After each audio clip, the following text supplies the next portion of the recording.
은혜 받으실 하나님의 말씀은 에스겔 4장 1절에서 17절 말씀입니다. 에스겔 4장 1절에서 17절 말씀입니다. 구약 1154면 전후에 있습니다. 에스겔 4장 1절에서 17절 말씀입니다. 한 절 한 절 교독하신 후 17절 말씀 다 함께 읽겠습니다. 너 인자야, 도판을 가져다가 그것을 내 앞에 놓고 한 성읍 곧 예루살렘을 그 위에 그리고 그 성읍을 에워싸되 그것을 향하여 사다리를 세우고 그것을 향하여 흙으로 언덕을 싸고 그것을 향하여 진을 치고 그것을 향하여 공성태를 둘러 세우고 또 철판을 가져다가 너와 성읍 사이에 두어 철벽을 삼고 성을 포위하는 것처럼 에워싸라. 이것이 예루살렘 족속에게 징조가 되리라. 너는 또 왼쪽으로 누워 이스라엘 족속의 제약을 짊어지되 내가 눕는 날 수대로 그 제약을 담당할지니라. 내가 그들의 범죄한 횟수대로 내게 날수를 정하였나니 곧 390일이니라. 너는 이렇게 이스라엘 족속의 제약을 담당하고 자거든 너는 오른쪽으로 누워 유다 족속의 제약을 담당하라. 내가 내게 40일로 정하였나니 하루가 1년이니라. 너는 또 내 얼굴을 에워싸인 예루살렘 쪽으로 향하고 팔을 걷어 올리고 예언하라. 내가 줄로 너를 내가 에워싸는 날이 끝나기까지 몸을 이리저리 돌리지 못하리라. 너는 밀과 보리와 콩과 팥과 조와 기리를 가져다가 한 그릇에 담고 너를 위하여 떡을 만들어 내가 옆으로 눕는 날수 곧 390일 동안 먹되 너는 음식물을 달아서 하루 20세겔씩 때를 따라 먹고 물도 6분의 1씩을 데워서 때를 따라 마시라. 너는 그것을 보리떡처럼 만들어 먹되 그것의 목전에서 인분불을 피워 구울지니라. 또 여호와께서 이르시되 내가 여러 나라들로 쫓아내어 흩어버릴 이스라엘 자손이 거기서 이같이 부정한 떡을 먹으리라 하시기로 내가 말하되 주 여호와여 나는 영혼을 더럽힌 일이 없었나이다. 어려서부터 지금까지 스스로 죽은 것이나 짐승에게 쫓긴 것을 먹지 아니하였고 가증한 고기를 입에 넣지 아니하였나이다. 여호와께서 내게 이르시되 보라 쇠똥으로 인분을 대신하기를 허락하노니 너는 그것으로 떡을 구울지니라.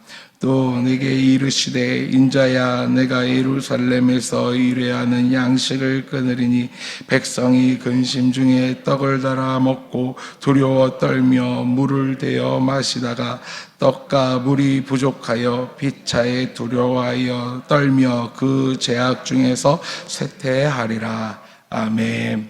할렐루야.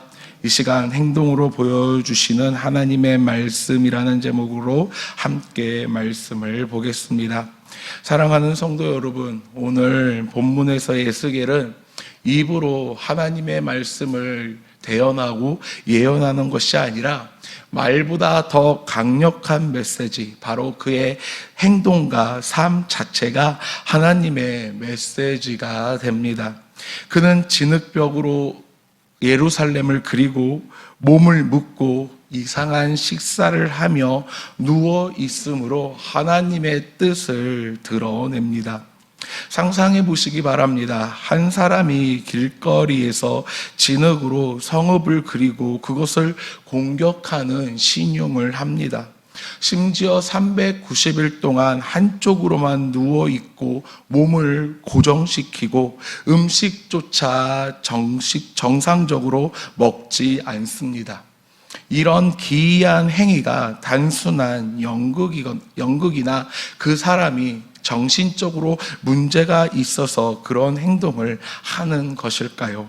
이는 하나님의 심판을 선포하는 강력한 시청각적 설교입니다. 오늘 본문 말씀 1절에서 3절은 예루살렘을 향한 하나님의 심판의 확정을 이야기하고 있습니다. 오늘 본문 말씀 1절에서 3절 말씀을 함께 읽겠습니다.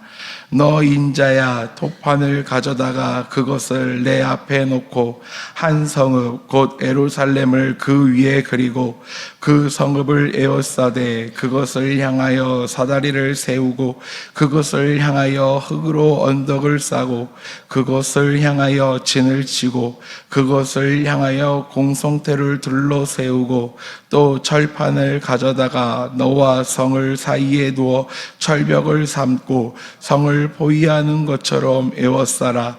이것이 이스라엘 족속에게 징조가 되리라. 아멘. 1절에서 3절의 말씀은 에스겔은 진흙 벽돌을 가지고 예루살렘을 상징하는 도시를 그리기 시작합니다.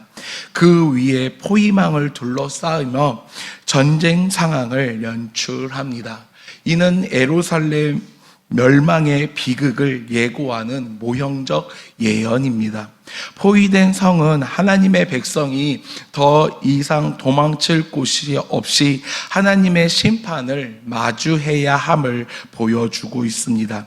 여기서 중요한 것은 하나님의 심판을 미리 경고하셨다라는 점입니다. 하나님은 침묵 속에서 어느 날 급작스럽게 하나님의 백성들을 심판하시지 않으십니다.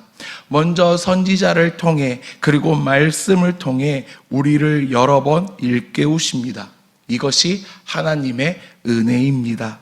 죄에 대한 하나님의 공의는 피할 수 없지만 그 전에 반드시 회개할 길을 하나님께서 미리 알려주시고 저희에게 주십니다. 하지만 이스라엘 백성들은 하나님의 말씀을 끝까지 듣지 않습니다. 선지자들의 예언에 귀를 닫고 눈을 감습니다.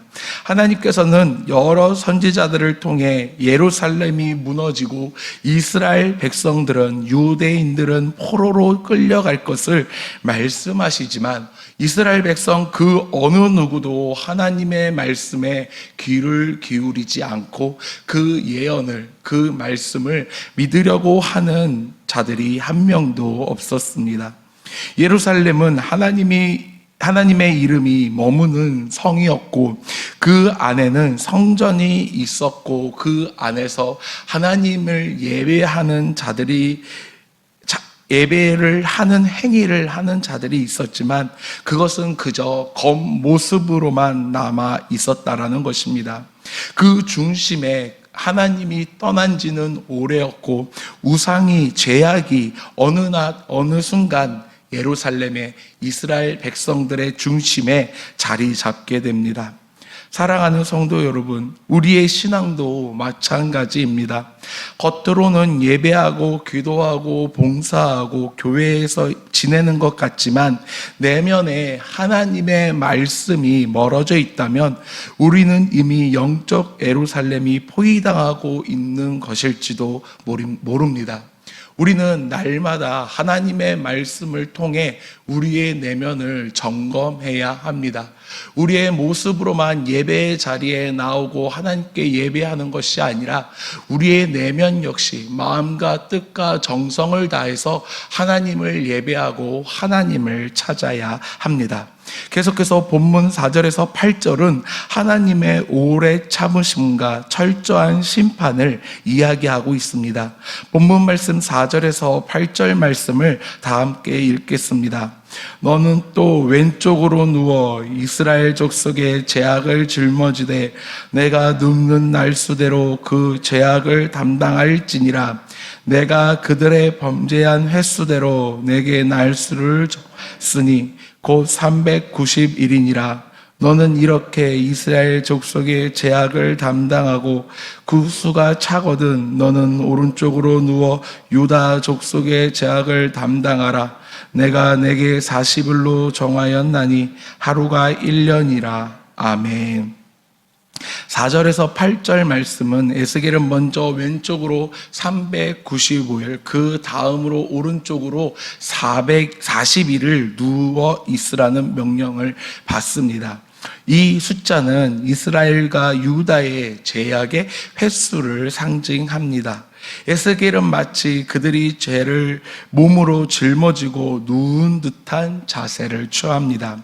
여기서 우리는 하나님의 두 가지 모습을 살펴볼 수 있습니다.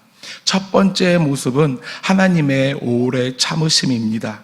하나님은 390년, 40년 동안 참고 기다리셨습니다. 우리가 회개하기를, 돌아오기를 기다리셨습니다. 하나님의 심판은 충동이 아니라 오래 참고 끝까지 사랑하신 끝에 내리시는 공의의 결정입니다. 둘째, 하나님의 철저한 심판입니다. 하나님은 에스겔의 몸을 줄로 묶어 자유를 제한하셨습니다. 이는 죄 가운데 빠진 백성들이 하나님의 심판에서 도망할 수 없다는 의미입니다. 죄는 반드시 대가를 치르게 되어 있습니다. 사랑하는 성도 여러분, 오늘 우리의 삶에도 이런 경고가 들어오고 있다면 그것은 불편한 소리로 밀어내서는 안 됩니다. 돌아오라는 하나님의 뜻이고 아버지의 음성이며 아버지의 마음입니다. 이런 소리가 들려온다면, 이런 사인이 나에게 들려온다면 우리는 그것을 받아들이고 하나님께 돌아가야 합니다.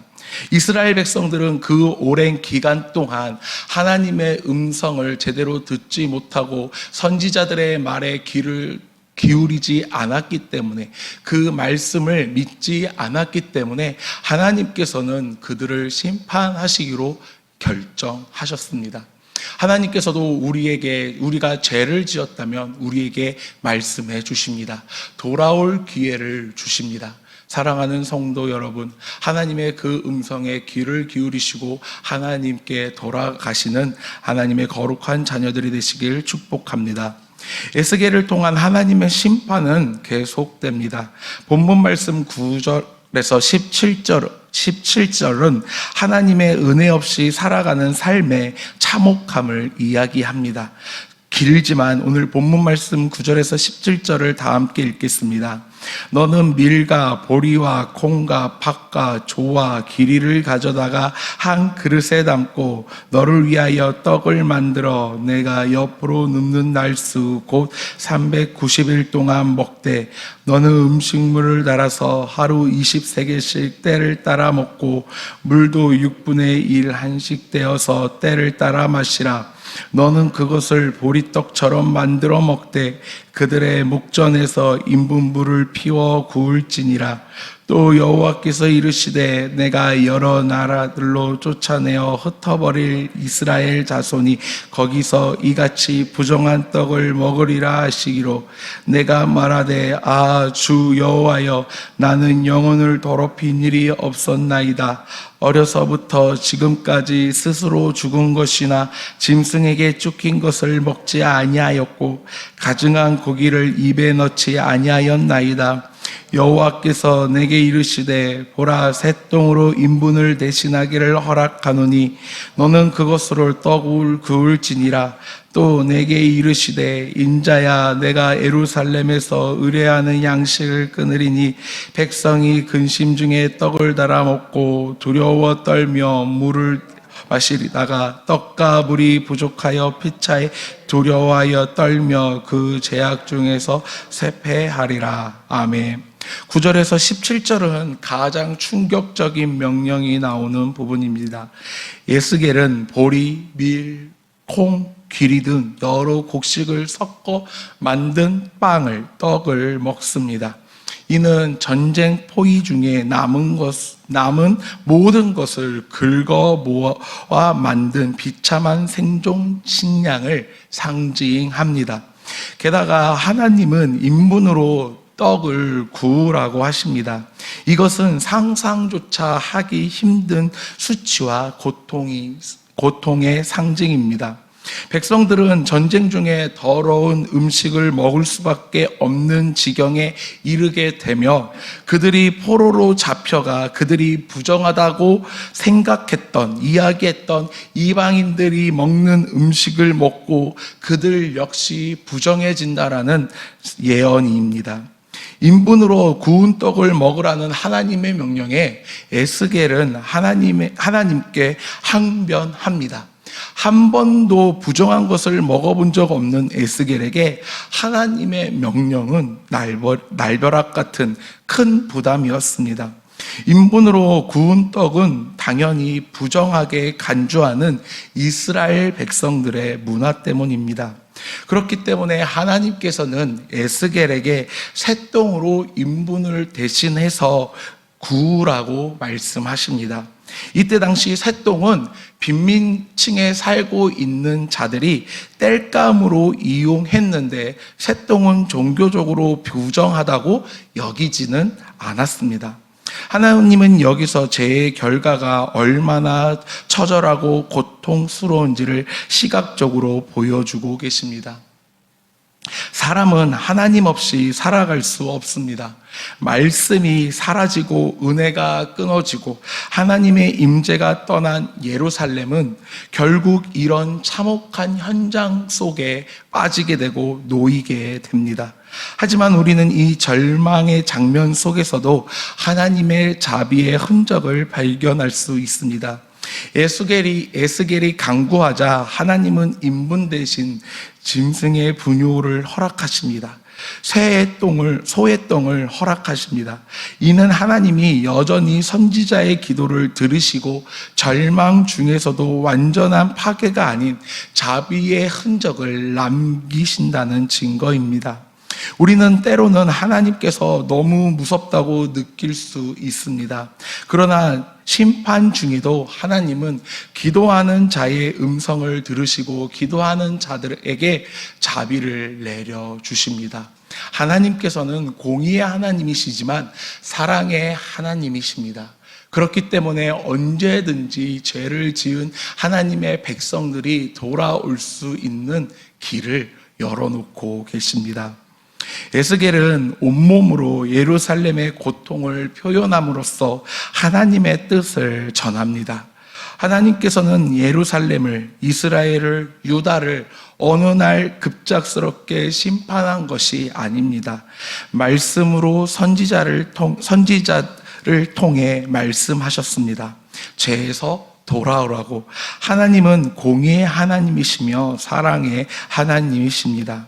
오늘날도 하나님께서는 죄에 빠진 우리들에게 말씀하십니다.